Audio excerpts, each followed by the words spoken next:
নবী করিম সাল্লাল্লাহু আলাইহি ওয়াসাল্লামের মেরাজ কখন হয়েছিল এই বিষয়টি সংক্ষেপে বলা যাক। মেরাজ কখন হয়েছিল এই বিষয়ে কোনো সহিহ প্রমাণ নেই।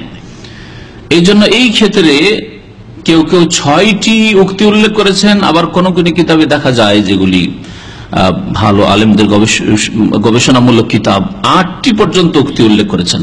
প্রথম 3 উক্তির তৃতীয় উক্তি হচ্ছে রজব মাসের 27 তারিখ।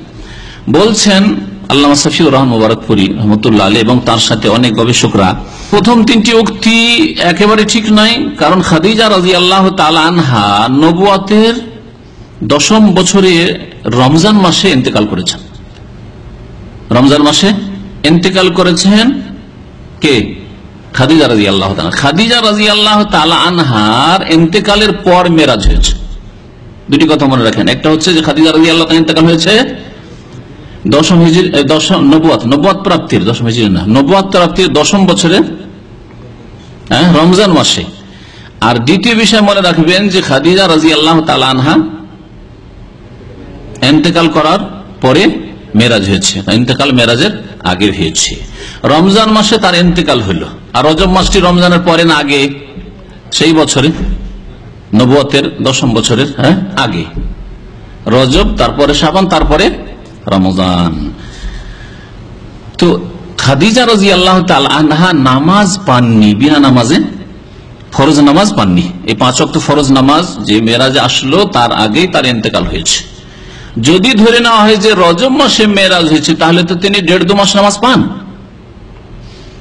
বুঝতে পেরেছেন না? তাহলে বোঝা গেল যে যখন তিনি নামাজ পাননি আর তার ইন্তেকাল হয়েছে রমজানে, আর দাবি করা হচ্ছে যে 27শে রজব নবুয়তের 10ম বছরের রজবে মেরাজ হয়েছে, তাহলে এই উক্তিটি ভুল। কারণ খাদিজা রাদিয়াল্লাহু তাআলা ইন্তেকাল রমজানে, এই ব্যাপারে কোন ইখতিলাফ নাই, দ্বিমত নেই। এবং খাদিজা রাদিয়াল্লাহু তাআলা নামাজ পাননি, ফরজ নামাজ, মেরাজ পাননি, এতেও কোনো দ্বিমত নেই। সুতরাং এই উক্তিটি রজব মাসে হয়েছে আর 27শে রজব মেরাজ হয়েছে, এই উক্তিটি ঠিক নাই। তারপরে বলছেন যে বাকি যে 6টি উক্তির মধ্যে বাকি 3টি উক্তি আছে, তার কোনোটাকে প্রাধান্য দিতে পারছি না। তবে এটা স্পষ্ট হয় কোরআন এবং হাদিস দ্বারা যে মেরাজ নবী সাল্লাল্লাহু আলাইহি সাল্লামের মক্কি জীবনের একেবারে শেষ দিকে হয়েছে।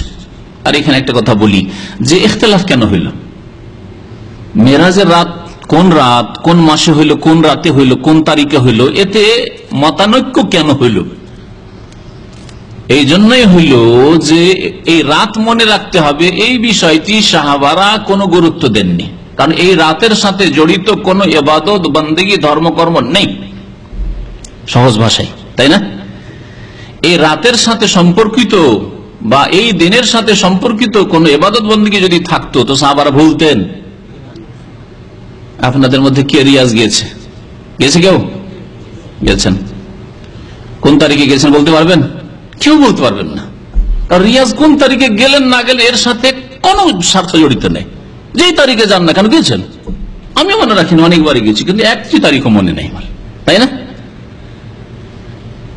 কিন্তু যদি সেখানে কোনো গুরুত্বপূর্ণ কাজ করে থাকেন, মনে আছে, তাই না?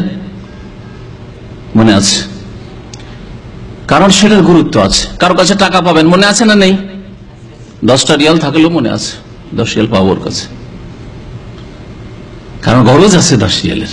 সাহাবাইকেরাম, মানুষের গরজ হয় দুনিয়ার গরজ নয় দিনের গরজ। সাহাবাইকেরামরা দুনিয়ার গরজ মনে করেননি, দিনের ধর্মীয় গরজ মনে করেননি যে মেরাজের রাত মনে রাখতে হবে কোন তারিখে হয়েছে।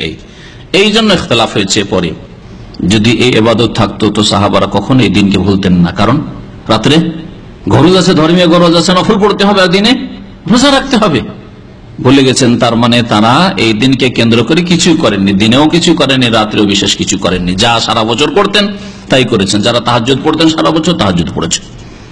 এই রাতের বা এই দিনের কোন বিশেষ ইবাদত সাহাবায়ে কেরামদের জামানায়, তাবেঈনদের জামানায়, খোলাফায়ে রাশিদিনের জামানায় ছিল না। তার আগে নবী করিম সাল্লাল্লাহু আলাইহি ওয়াসাল্লামের জীবদ্দশায় ছিল না।